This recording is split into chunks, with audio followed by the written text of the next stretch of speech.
Welcome back. I'm Robert Namoski from the Coaching College and Ultimate Jiu-Jitsu. And I'm Chris Galadikis from Maximum Education, and we are back for season 4. That's it. This is our 4th run at this. That's it, eh? And we've come a long way so far, haven't we? I think we're kind of doing a half-decent effort at these mics. Yeah. Chuck in some awesome editing. And we actually look good. Thank you very much, Kate. Thanks, Kate. So all our stuff-ups, all our rants, some things that weren't maybe on topic. Yeah. Maybe we can have a bloopers and blunder. Yeah, exactly. It's filling up. That could be its own season. That could be season 6. Maybe after what about 3 episodes, we have a whole season on that. Yeah, exactly. but that's it. But we are back, Rob. Yes. Okay. And look, last season I think went fantastic. You know, we had a theme for that season on about teachers and their journey through. Oh, that was great, and we got to see the different levels of experience of the teachers. But the one thing that you have to have, health. And this season, that's what we're looking at. Yeah, we're going for a health theme this season, and we have spoken about health in different aspects before, from both a student perspective and also parents of students. But I think this season in particular, it's now about supporting our peers and things that they can apply to their own lives, to support them. Oh, absolutely, general health. Yeah, general health, and it's one of those things where actually teachers have knowledge, especially try the PE department. Yeah, ask them for nutrition. Ask them for physical training, and even ask some teachers that look fit. They're doing something right. And this is where slowly as a teacher, I mean, you're giving information, but then also be open to receiving it as well. Yeah. And, they are just a wealth of knowledge that they can go down there. So hopefully we're going to be able to put a bit of information together this season that can help you. And obviously we're talking about our peers, but really any workplace, it can help you out in those aspects as well there too. So we'll be having a few episodes with us talking, but... we're going to bring guests in, experts in the field. We're going to bring a guest in for a chiropractor. We can have a talk. We're going to bring actually a young entrepreneur that was into nutrition, and now he's got a startup company that's doing really well with DNA testing, etc. And we will bring a counselor in and a few others that we've got our eyes on to actually help us through our own well-being and general health. So especially you've had quite a bit of experience with the mental health side, being a year advisor, etc. So at what point are students old enough now for mindfulness? Yeah. Where would you say me talking as a parent, when would it be a good time to approach that? Oh, look, well, with mindfulness in specifics, you can start that quite young, because with mindfulness, it is about just clearing your headspace and finding practices that, do allow people to kind of just take a moment and create a serene environment. And they have run some excellent programs in primary schools, where the students, it gives them that great time to reflect and all that in supporting, just in one sense, just that centering themselves aspect, but also supporting their mental health too. So, and that will probably bring us to our first area here of, mental health being a foundation. Yeah, mental health, physical and mental health are both linked. But since we started on the topic of mental health, do you talk it out in some way, or what have you done? Well, the key to mental health, and mental health is really fresh with me right now. I've actually just had 2 days of mental health first aid in servicing, and I've got to say that was amazing for me as an educator, but being able to listen to that and what I could apply to life was just fantastic. But in no way am I going to pretend to be an expert on it, because it's deep, and we're talking psychologists, psychiatrists and all of that. But going back to your question now, ultimately what you would want to be as a mental health first aider, and what things I have to do in my role, and this might be things you have to do for your peers too, it's getting a dialogue going and then refer. You give advice, but ultimately, if you're very concerned about someone's mental health, refer. From a teacher's standpoint, it's often refer to parents or refer to a school counsellor. But as said as well, if you're talking to maybe a peer, all right, it might be recommending visiting a GP, or it could be recommending another type of service there too. But referral is key. Actually, at the in-service or our mental health first aid too, they had an acronym, just like with first aid, how we've got doctors A, B, C, D as our acronym for supporting people in that area. With mental health first aid, it's ALGEE, which is approach a situation, assess, and then be active in the critical incident. That's the A. L, which is listen, but listen without judgment. G, which is give advice. E, which is encourage professional supports. And then another E, which is encourage other supports. All right. So there's a way of working through it. And it's just funny, like I said, because while I was at this in-service, I was kind of thinking about not just my students, obviously, because that's where I do have the experience, but you know what? This could be very helpful to help out with my peers, my family, all of that. So really that key aspect of, listening, and we aren't skilled in this area. I'm not a psychologist. I'm not a psychiatrist. That whole referral, give advice, encourage support. It's very interesting. I never knew mental health first aider exists. Yeah, and I would love to have one of these people to come on the. We have to try and get them on. Let's see if I can get one of them on. That'll especially having someone that's actually not just a clinician, someone that's actually gone to teach teachers. Yeah. Like what's their perspective on it? But apparently as well, just like first aid is a global thing now that we all learn in all annual. This is growing too. Like it's beyond education. It's international. It's in multiple countries. And it is, you got to do a refresher in 3 years and retrain in 6 years. So it actually is an ongoing thing too. Yeah, but that's, let's say a person who's really suffering mental health, and that's obvious. But even just for your own personal mental health isn't something where you need to be at that point of, where you're mentally seeing a psychologist and you're really broken down. Just the simple stresses of day to day, dealing with students, having that very tough classroom that you kind of may have let slip and it's overwhelmed you.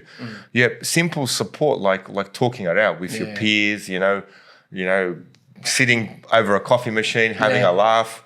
And we brought up the coffee machine a few times, haven't we? And we do have to credit our old boss for getting that coffee machine too. But isn't it funny, and even Kate, we've had a discussion with her before about, her with her tea, and how the drinks bring people together, sitting around and venting. Yeah, especially you can watch his episode, Mr. Simon Gantos. Yeah. And I overheard him in a conversation and he went, this expensive coffee machine that he bought for the school, this has solved a lot of problems that haven't made it to my office. Yeah.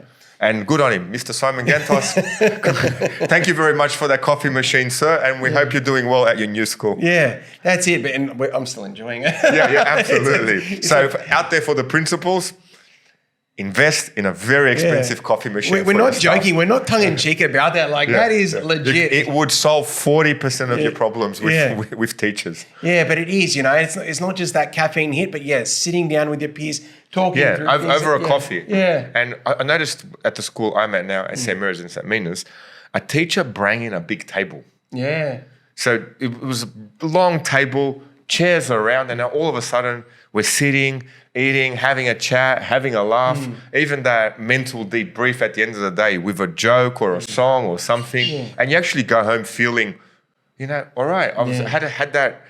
Could have had a stressful day, could have had a great day, but having that interaction with staff and having that talk and even that social connection really helps. Yeah, really helps. The bigger the table, the more people that can come together.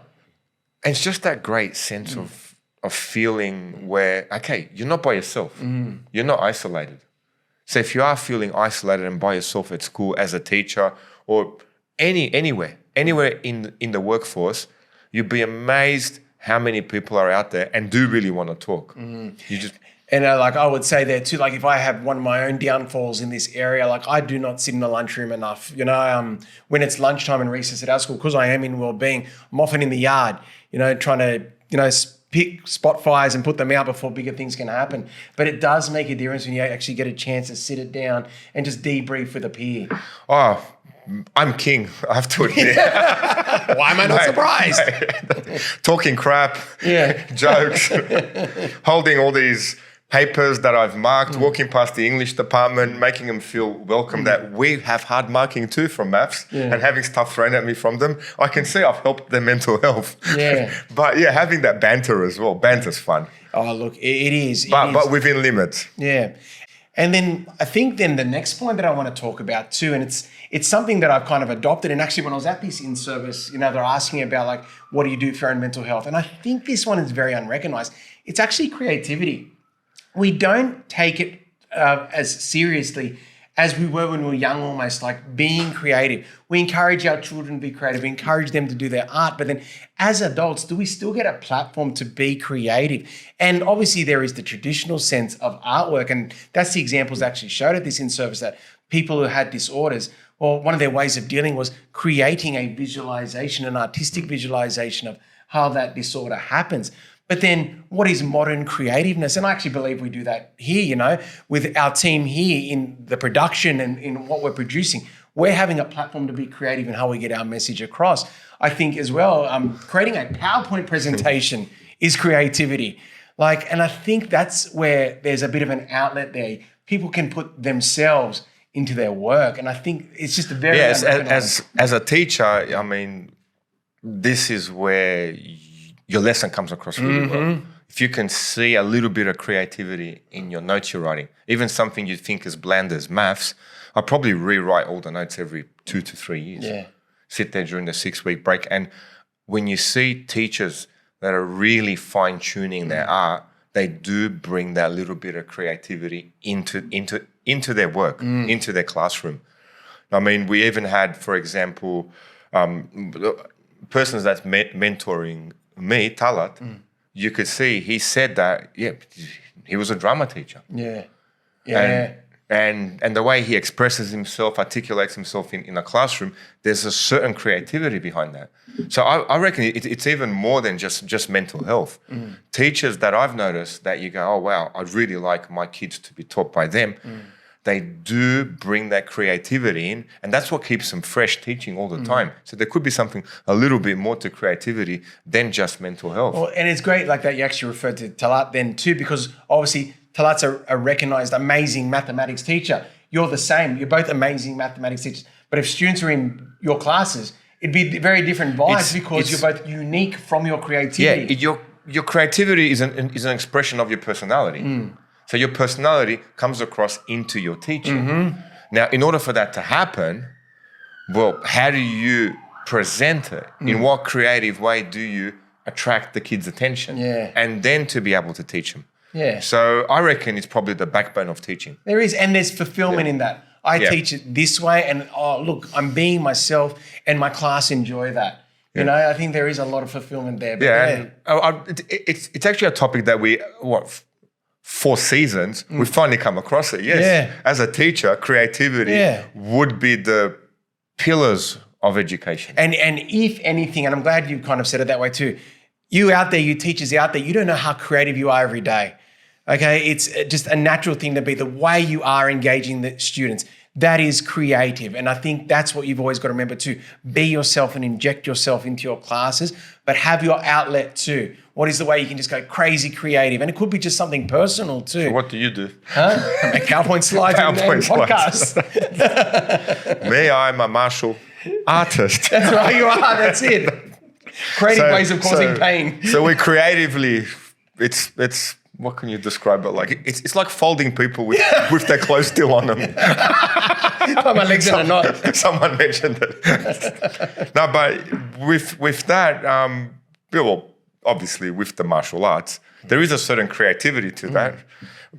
But that also comes into the physical health as well. Yeah, that's it. And I think then that brings us to our next point to focus on physical health. And this one, obviously, we know we should be exercising and all that and, keeping our weight within a healthy range. But there is a lot more to it, eh? And you're a lot more of an expert in this area than I am, Rob. What would you say are the extra benefits to monitoring your physical health? Makes or breaks you. Absolutely makes or breaks you. Now it's a question of what came first, the chicken or the egg. So is it the mental health or is it the physical health? What would a person actually, what would you need to fix first? Yeah. It's a very hard question to answer, and I haven't seen anyone answer it clearly yet. But the physical part could be an easier thing to solve first. The mental part is, I mean, it's so complex. Even speaking to psychologists, psychiatrists, it just goes way out of hand. But the physical part, it's something we're really designed to do. And staying active, well, those that regularly stay active, obviously they will. Someone that doesn't, make it impulsive. Yeah. If you impulsively eat, impulsively exercise. So just drop everything, leave the house, walk in one direction for 15 minutes angrily because, you know, you ate whatever you ate or you're disappointed with yourself. 15 minutes, come back. Yeah. And then I've had friends, actually, I've recommended it to, and actually I did that with my wife. She was, after our third child, she had gestational diabetes and she put on more weight than she was used to. And it was a question of, how am I going to shed it? One direction, 15 minutes and come back. Now we're fortunate enough to live in a nice area, you know, where she could do that. And then after she was doing it a while, I went, well, jog a bit. Just see how far you can get in 15 minutes. And then after a few months, I don't know, you're doing 5Ks. Yeah. Yeah, I managed 5Ks in 32 minutes. Drop it under 30. Well done. Drop it under 25. It takes a while. And to her credit, she was flying past running, etc. And Stoyan as well. He's another person that he was finishing high school as he was my student with tutoring. He was really overweight. He was like a child grandma only fed. And people, he doesn't mind us saying this stuff. It's true. You can ask him, and he's He looks like it would take me 3 months to get him ready for a MMA fight. Yeah, wow. He could run, 5 kilometers in under 20 minutes at the drop of a hat at any point in time. Yeah. But it does take an effort. I'm just using running because it doesn't require anything. Yeah. You just leave your home, walk in one direction 15 minutes, walk it back. Walk it with a purpose. And for someone who, let's say, sees themselves as sedentary, do that twice a week. And then increase it to 3 times a week. Yeah. And this would be my advice that I've given to a lot of people, and I've actually seen great results with this. Yeah. On top of that, then comes, if you're likely to physically exercise, you're more likely to hold a diet down. Yeah. Yeah. And I think neurologists have proved that with, for example, if you go on and listen to Andrew Huberman, he's got experts that have come in that have done the research on that. Mr. Andrew Huberman, would like to have you on the podcast. He's one of the top ones if we can get there. Oh God, that'll be like a celebrity right here. But yeah, listen to his podcast. He actually does give you great tips from experts that have done the research. And that goes into as well eating well, being hydrated, sleep. We've done a whole episode on sleep. You can go back and look at that. That's and hopefully I did it justice. Fantastic. I was intimidated. I spent a whole month just learning about sleep because there are people out there like Matthew Walker that have spent 20 years researching it. And I think I gave it to you in bite-sized forms. But with myself, I think that was the biggest improvement with me. Yeah. Because I was hitting my mid-40s, and especially the sleep with the, with the iPad. And I, as usual, boys are boys. Before you go to sleep, look at cars you're never going to afford. Scroll through stuff on the internet and go to sleep. Go to bed at 12, wake up at 5:30. I feel great. And I tested it. I went, man, is this true what this guy is going? I couldn't get past 8 chin-ups. Yeah. And I went, all right, I'll do my own scientific experiment. I'll listen to this sleep. I was probably 46, 47 years old.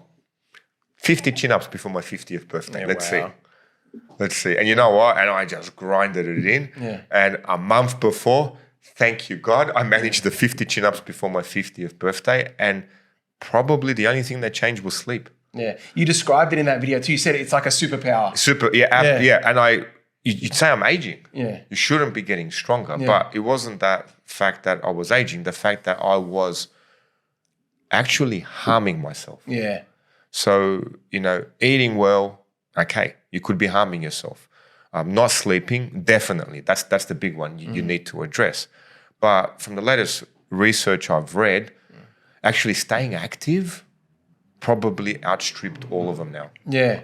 They've even looked at people who've been active and actually were not, you wouldn't consider them healthy. Yeah. They smoke, they drank, they kept what you'd seem as an unhealthy lifestyle, but being active, were physically in better condition than people who were sedentary and ate healthy, didn't really move much, etc. And I was having that discussion at jiu-jitsu with the students, and I went, man, you know what? Alarm bells clicked in. I remember my parents saying, oh, such and such down the street, you know, he was an electrician, he was a cement renderer, he retired at 65, and by 70 he was dead. Yeah. And you go, what killed him? Yeah. You know, oh, he worked so hard his whole life. Actually, he just stopped. Yeah. And he wasn't active anymore. Yeah. And it's got to, and be careful with our aging population. You can see them slow down physically. That will absolutely accelerate them slowing down mentally. Yeah, wow. It's something else that I think society needs to really, really take a look at closely. Yeah. And look, it's good with the advice you give too, because you've pulled a lot of your learnings from people who are experts in particular areas. And but I think that the challenge in this area, and we've spoken about this in, I think, one of our first videos, is the whole influencer. Yeah, episode 2. Okay, you know, the influencer that you see this person who online who looks fit and healthy, but then there's a lot happening behind the scenes, and where they're getting their sources of information, like chemical usage, surgery, a lot of that. And I think that's where sometimes we can crash, and then where it can also impact the mental health, like you said, hand in hand, because you're seeing these people, they're beautiful, they're my age, they're older, oh, but they look so great, and I can't do this. Like, but there's more to that, you know. But look, that's something teachers need to address the young. And at the school I'm working at, we have a pastoral care lesson where, you know, we all go through that. But social media is a quick fix, a quick look. And the negative part is you may not look like this person. That's their job. They are non-stop at it. Yeah. If someone turned around and went, Chris, here's $10 million. We're going to make you look like this in 3 years. Yeah. You will look like that in 3 years. If that is all you do, and then obviously then you got to question your mental health on the other side of that. Yeah. But physical health is something everyone should be seriously looking at. Yeah. And I've actually seen the results in front of my eyes. I've seen lives transformed. Yeah. It is, and it's not, you already said, it's not just the exercise, it's the nutrition aspect. And I think it's important to state too that it, like, dieting and losing weight is not always healthy. Like, obviously, if you want to be in a healthy range, you would have to lose weight to be in that healthy range. But your body needs nutrition, and you've got to feed your body a variety of nutrition, which is obviously an area we're going to go this season. We have to. Yeah. Me personally, as soon as you say the word diet, just forget about it. Yeah. Don't bother. Yeah. But at some point, you're going to have to stop it. Yeah, that's right. Yeah, like, what are you doing this for? Maybe something, you want to look good for a wedding day or somewhere, you know, like a bride wants to trim down a little bit, groom wants to trim down a little bit, you know, and they may starve themselves and et cetera, you know. I remember I was talking to a teacher at the school now, and he went, I lost about 8 kilos on my wedding day, et cetera. And I went, did you actually enjoy your wedding day? Yeah. Like losing 8 kilos in a month to look good for a photographer. Now, of course, you know, it has its benefits. I mean, it's a very important day for you. But then on the other hand, I mean, how did you feel? Yeah. So diet, unless it's for something like this, I understand. Yeah. But it's literally, I wouldn't recommend it. I'd go see something like a dietitian, some professional that can monitor you, that can actually show you a lifestyle change. Yeah. So usually a better word would be an actual, you know, lifestyle change. Lifestyle change means the mental health, the physical health. The physical health is, you know, you're being active, you know, not eating the right foods, just don't eat a certain type of foods. You know, if you avoid certain type of foods, everything else, I'm sure you'll be fine. You know, and then obviously we had the one with sleep. Yeah. And these things are covered well. There's many podcasts that do that. But how can we get there? So someone's suffering, or you just can't seem to get there. Well, maybe look at your social health. Yeah. And we already kind of touched on that right at the beginning, when you mentioned that table and we mentioned the coffee machine. But we've got to realize by our nature as people, we're built to interact, aren't we? We have to. Yeah. Have to. Yeah. Like, we are social creatures. Yeah. Doesn't matter how someone would say, oh, I'm a loner. Yeah. That's not a good thing. No. Yeah. No. And so I guess that's another avenue too. And, the more we talk about, the more things are overlapping. What can you be doing in your life that engages you socially with others? And obviously we mentioned at work, but what are you doing outside of work? Okay, we devote time to our family, and some people are lucky, very full table at home. All right, but then what about those who don't have a full table? And even if you do have a family, do you still have a social outlet from there too? Are you able to go and play on a sporting team, which then connects both socialization and also, your physical health too? So it's multi-layered there, but we need to be working together. And we even mentioned too, when we work on projects, the most successful projects is when you work as a team, because you're communicating, you're working as a team. There's shared joy associated with that because you've succeeded as a team. Those aspects are foundations of human nature, that we are communities working together. And I think that's an incredibly important aspect too, that you've got to have a network behind you. It takes a village, doesn't it? Well, you're at school. There's your network. Yeah. But it's one network. It's one network. That network opens a whole field of networks. Yeah.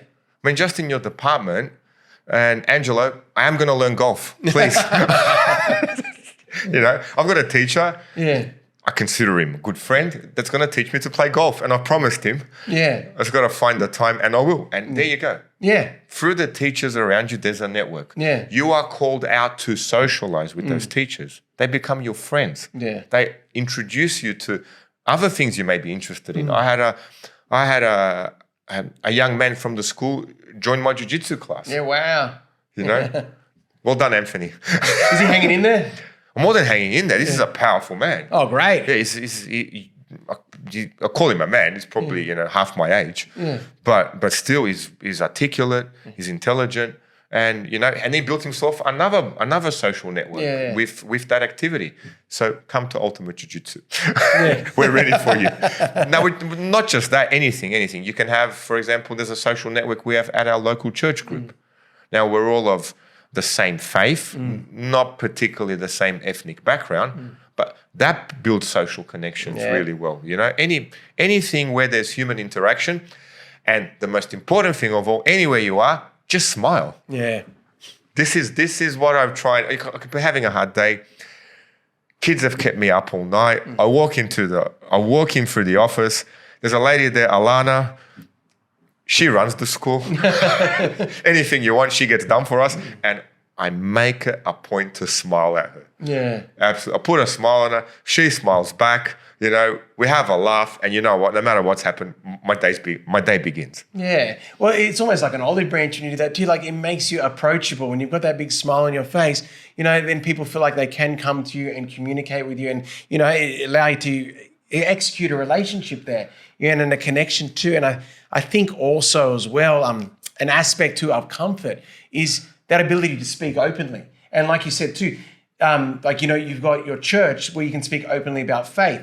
Okay, but in this day and age, you can't speak openly in all scenarios. So do try to find networks where you can feel comfortable, and that's different for all of us. Where can you satisfy that part of your personality, in what network, in what community? This is something you need to explore for yourself. Yeah, of course. It's not the same for everyone. Exactly what you said. Yeah. Where are you comfortable? Yeah. And there are people around that work that you do feel comfortable with. Yeah. And they open the doors to more people. Yeah. But like I said before, just smile. Yeah. Try it. Walk into work, have a smile on your face, and people will generally talk to you. Yeah. And look, if there's anything just to be wary of too, you got to also be wary of networks that probably aren't supportive of you. And I guess that can come up in workplaces too, where there's a bit of an alpha struggle, or, people wanting the same roles, and sometimes people don't have your best interest. And I think that's something to be aware of, because that can impact you socially as well. And, and we've spoken about that too in relation to going for new jobs in different workplaces as well. So, just make sure you've got a supportive network. And I guess that's what we were saying initially, a supportive social network behind you. Your best interests are covered, and sometimes you do have to make hard decisions in that aspect and maybe restart a new network in that case. Yeah, I mean, if work isn't going well for you, and sometimes I see it with the students.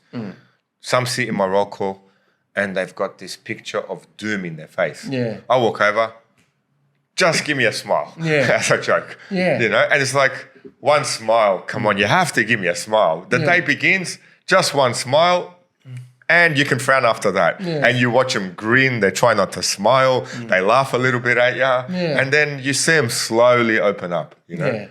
And it's one of those things that your body image, the way you move, projects your mental health. Yeah. And this is something to be wary of as teachers with students, and we are, but also with fellow work colleagues. If someone's feeling down, you don't have to ask what's going on. Yeah.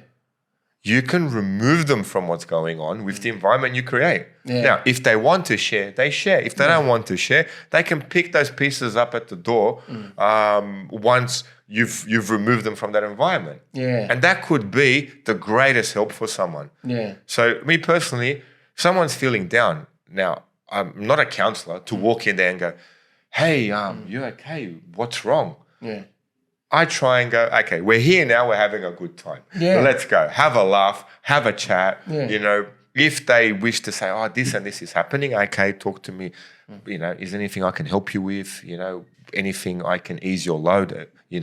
What else can we do to support you? If it has reached that point, they just could be down. Yeah. That little bit of interaction, makes the world a difference. Yeah, that's excellent you said that too, because part of our at-home practice, we get home from work one day, and like I know with my wife in some cases, if she's had a bad day at work, she doesn't want me to say anything, but she wants to vent it. She just needs me to listen.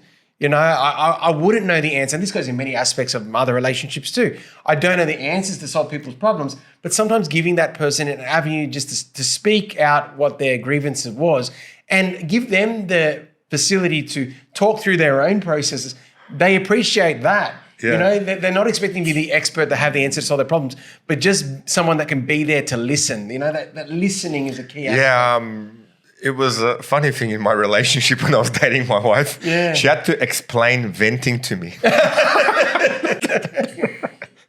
could be a topic. Oh, she was talking, we were dating, we were driving in the car, she's talking, I'm solving what she's talking. She's looking at me more frustrated, and I'm looking at her going, babe, what's wrong? I love you. And she drove for a bit. She went, he really doesn't get it. So then she explained it to me. I talk, you listen. It's called venting. Yeah. I was such an idiot. I thought, maybe there's no air in the room, so I put the windows down, a bit of vent. You started playing with the... No, not the vent. I mean, the woman needs vent, It's hot, it's humid. So if you've got a husband, someone you love, explain to them clearly what you need. Yeah. What is venting? Yes. And to her credit and her high level of intelligence, she looked at this meathead and went, okay, venting is bam, bam, bam, bam, bam, bam, bam. And I'm like, okay, got it. Begin. There you go. Look, what a great experience that led That was a hell of an experience. Look, that's excellent, and we take it for granted that sometimes think that, and we don't have to solve all the world's problems, do we, No, you cannot be careful of trying to solve someone's problems. Yeah. They're not coming to you to solve their problems. Yeah. They're coming to you to hang out. Yeah. Be a friend. Yeah. Relax. Unload. Yeah. As teachers, we talk a lot of crap in the classroom. Yeah. You can joke a lot. You can, walk past the department, and I've been quite known for this. Bite a little bit, see what happens. Yeah. Because it keeps us real. It kind of just takes us down a few pegs and realize, we're human creatures. You need to laugh. You need to let loose every now and then. It's good. This is what keeps the job fun. Yeah. And actually, we had a really good new staff member come in. Yeah. This man is probably mid-60s, used to be a professional soccer referee. Oh, wow. Done his masters in physics, etc. Soon as he walked in, he smiles, throws a few jokes. I go, sir, you are the right type of madness for us. He fit right in. He fit right. Man, within a week, we were like, oh God, this guy's perfect. You know, and he joined the science team. So thank you again, St. Mary's and St. Minas, for finding him. Yeah, no, that's excellent. And look, this will then bring us, I guess, to our last point then. And this last one, I reckon, and you know, we've discussed, is spiritual health. Now, that can mean quite a few things. Okay, obviously, faith-based spiritual health, you know, going to church, being involved in the community, social justice and those aspects too. But then also the different beliefs that are out there, okay? The meditation, grounding yourself. How do you center yourself? And whatever allows you to kind of find who you are and what is your meaning. You know, whatever that process is for you that allows you to really delve deep into yourself and know who you are. I think that is an important aspect of health that needs to be looked at too. That takes a lifetime of work. Oh, it does. It's ongoing. It's a life's journey. It's a life's journey, and it is something that take it slowly, take it in strides. You know, I know with myself, my spiritual health is Orthodox Christianity. You know, it's embedded in every aspect of our lives. I'm talking with my wife, my family, now the school that I work at, you know, with my kids. And when I see people, you know, come to church, I literally go, slow, steady, take your time with it. There's no rush in any sort of spiritual health. And it's not something that has a beginning and an end. You go, yep, I'm healthy now. I mean, we're spiritual beings. Yes. We're humans, you know. From my perspective, God created us this way. God created us spiritual beings. And now it's up to us to find that journey. Yeah. And that, you know, it is the greatest journey in life, you know. What is your purpose? And then what can help you find that purpose? And it's funny because you go on many different types of spiritual journeys throughout life. And in many aspects too, like, you know, obviously professionally, you know, you'll discover things about yourself too. But how much do you learn from entering family life? And for me, that's where a lot of my spirituality came about too. You know, the process of, you know, finding love and getting married, but then childbirth, and obviously I didn't deliver, but you know. Were you okay with it? Yeah. everyone asks if the woman's okay. No one asks if the man's okay. I survived okay. You survived? But, me too. It was hard, but I managed. That's okay. But you know, that whole miracle too, and you know, seeing the beginning of life, and then, you know, obviously situations where you're seeing the end of life too, and you know, just balancing that out and acknowledging the mental toll that can come from it. Times when we do feel lost in life, and there are many times we will feel lost in life, no matter how good it seems like life is going. The juggling aspect of life, sometimes it's the spiritual side that will help us find a direction. I totally agree with that. Yeah. I'm obviously I'm a practicing Orthodox Christian, so the spiritual health and my spiritual life is the foundations of my framework. Yeah. Now, do I go around and preach it to people? No. But if someone asks me, well, that builds, from those foundations, builds the person that I am. So with anyone else, you know, whatever your spirituality is, it does go down into the foundations of who you are. It's a natural thing. And like I said before, you just take it slow, you take it easy. But then your spiritual health lines up with your social health. Yeah. It's not something where you sit in a room by yourself and go, this is it, I'm going to be spiritual. And people that do that, they're monastics. From an Orthodox perspective, we call them monks. You know, in Mount Athos is a place where, you know, it's probably the highest spiritual concentration of Orthodox faith that we have. But this is a different thing. For us, who live in the world, who, you know, have jobs, families, it can be a quiet time. Just a quiet time to reflect on yourself, 5 minutes before a class starts, you know, getting to the room a little bit earlier. If you've been having a hard day, get to the room a little bit earlier, set yourself up, sit in a quiet spot, and whatever it is spirituality for you, just reflect on that. could be a way to go. Yeah, so true, Rob. And I actually like the way you linked it to the socialization. In fact, the whole way you kind of said that previous point that, your spirituality is yours and you share that with your community. But yeah, I think conflict comes in that area, and it's obviously a touchy area to talk about sometimes too, because when we try to then flex it on other faiths, beliefs and all that, and that we shouldn't be going that avenue. Anyone putting something on you, it's wrong. Yeah. It's wrong. You're like we never mentioned religion. Yeah. We're talking spirituality. Yeah. So as soon as you go, this religion, that religion, I just zone out. Yeah. I just zone out. But if someone asks me personally what I do, well, that's my spiritual. That's it. Huh? That's my spirituality. My spirituality is, Orthodox Christianity. But that doesn't mean I go around, preaching to people. No. But if someone does ask, well, I'm not going to lie. Yeah. You're not going to make something up that you're embarrassed of.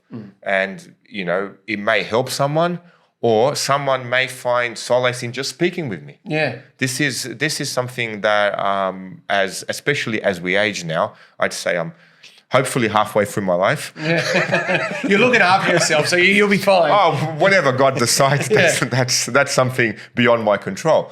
But someone, if you're centered, you're calm, and you center yourself, smile, and just let the day approach. Yeah. And this is even for students. Yeah. You see them a little bit frazzled, a little bit rattled. Okay, come in, take a seat. And just a general conversation with them can go something like, okay, man, it's just too much conflict here for you at this school. Just relax in class, watch, let someone else get in trouble. Yeah. Yeah. And it actually worked a bit. It was just something I came up with.